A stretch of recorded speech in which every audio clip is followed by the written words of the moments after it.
Hey, what is up, everybody? This is Stevie Breach coming to you here today. Tomorrow, NFL football, right back at it. We're going to be kicking off 5:20 p.m. on the NBC. Of course, this is going to be Thursday, September 10th.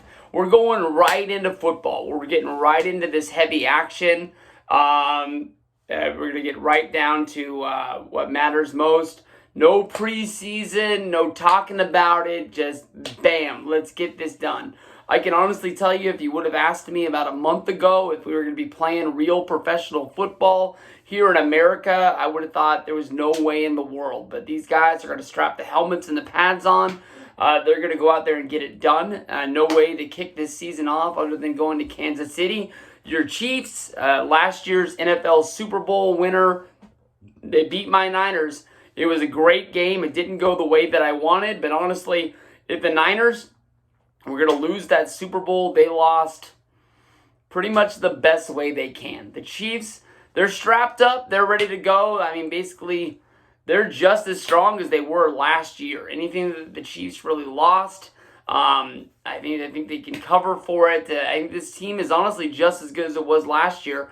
If you're going to pick any team out of the AFC, I honestly think that I honestly think that they're one of the strongest teams there is in the AFC. It's going to be hard to beat that team other than injury or anything other than like that. Patrick Mahomes has proved over the last 2 years that he is one of the top quarterbacks in professional football. He has a contract now to prove it that basically says that he's never leaving Kansas City unless it's in a body bag.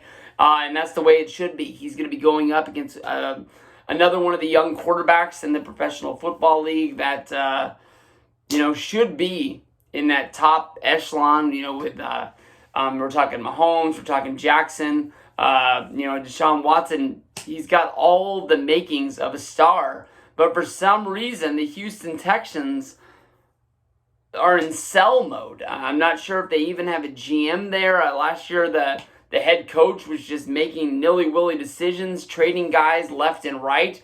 They got a gift of a deal. They gave up a lot of draft picks to Miami. Miami gave them basically some scraps, and that's basically what they built their team around going into last year. They got a number one receiver, a number one rusher, and a number one running back right at the gate. It was just right before the opening week of the season. They didn't even have preseason or anything like that. It was just like, bam, let's go. But for some reason, number one wide receiver might even have been one of the best wide receivers in the game. The Texans just traded him to Arizona yesterday. He was able to sign a deal. He's the highest paid non-wide receiver in football. This guy honestly has caught just about every ball that was thrown to him. No drops.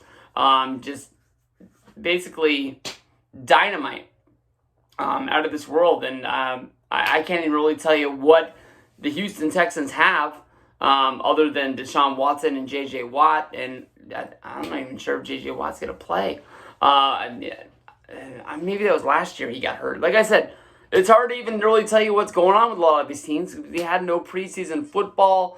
If you're not really one of those guys that really gears up and watches the NFL Network every day to see what's going on in camp, who's throwing the balls around, who's getting, those little knick-knack injuries, this, that, and the other. It's going to be hard to pick it, but I'm guessing that Kansas City is going to have like a huge party to celebrate them winning the Super Bowl, even though the fans aren't going to be there. They'll probably raise something in the rafters. They'll give the players their rings, this, that, and the other.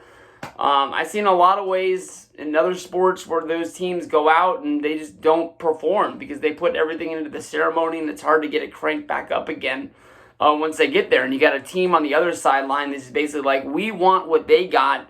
Let's go out and beat these guys so we can make a statement to this league. We're not going to be fucked with them. We want to win that deal. So there is a chance, the Chiefs come out and they lose this game.